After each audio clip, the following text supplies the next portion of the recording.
ഏവർക്കും ദേവദാരുവിലെ പുതിയൊരു അധ്യായത്തിലേക്ക് സുസ്വാഗതം. നമുക്കെല്ലാവർക്കും അറിയാം, നമ്മൾ നമ്മുടെ ജീവിതത്തിൽ ധനമാണ് ഏറ്റവും കൂടുതൽ നമ്മൾ ആഗ്രഹിക്കുന്നത്. ചില ആളുകളുടെ കയ്യിൽ എത്ര ധനം കയ്യിൽ വന്നാലും നിലനിൽക്കുന്നില്ല, അതെല്ലാം ചിലവായി പോവുകയാണ്. ഒരിക്കലും നമുക്കൊരു സേവിങ്സോ അല്ലെങ്കിൽ നമുക്കൊരു സമ്പാദ്യം അവിടെ ഉണ്ടാവുന്നതേയില്ല. അതിനെന്താണ് കാരണം? അതിനെന്താണ് ചെയ്യേണ്ടത്? നമ്മൾ വീടുകളിൽ നിത്യേന ജപിക്കേണ്ട ഒരു മന്ത്രമുണ്ട്. ഇതിനു വേണ്ടി നമ്മുടെ കയ്യിൽ ഉറപ്പായിട്ടും ധനം സുരക്ഷിതമായിട്ടിരിക്കും. എത്ര വന്നാലും നമ്മുടെ കയ്യിൽ നിന്നും അത് നഷ്ടപ്പെട്ടു പോവുകയില്ല. അതിനായിട്ട് ഈ മന്ത്രം നിത്യവും ജപിക്കുക. സമ്പത്തിൻ്റെ ദേവതയായ അമ്മ ലക്ഷ്മി ദേവിയുടെ കൃപാകടാക്ഷം നേടുകയാണ് ഇതിനുള്ള ഏക വഴിയെന്ന് പറയുന്നത്. അതുകൊണ്ട് തന്നെ അതിനെന്താണ് ചെയ്യേണ്ടത് എന്ന് നമുക്ക് നോക്കാം. ദേവി അമ്മ സമ്പത്തിൻ്റെയും ധനത്തിൻ്റെയും ദേവിയാണ്.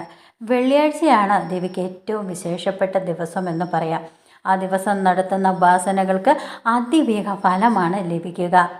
അതുകൊണ്ട് തന്നെ അന്നേ ദിവസം ലക്ഷ്മി ഭഗവതിയുടെ ബീജമന്ത്രം എന്നും 2 നേരം 36 വീതം ചൊല്ലിയാൽ ലക്ഷ്മി കടാക്ഷം കൂടെ തന്നെ ഉണ്ടാകും. ലക്ഷ്മി ദേവിയുടെ അനുഗ്രഹം ലഭിക്കുന്നതിന് വേണ്ടി നമ്മൾ എന്താണ് ചെയ്യേണ്ടത് എന്നാണ് പറയുന്നത്. ആ മന്ത്രം ഇതാണ്: ഓം ശ്രീം നമഃ.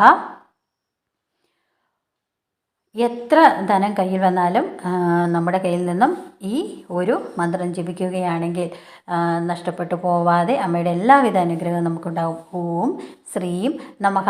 ഈ മന്ത്രം ദിവസേന ഒരു 36 തവണ ചൊല്ലണം.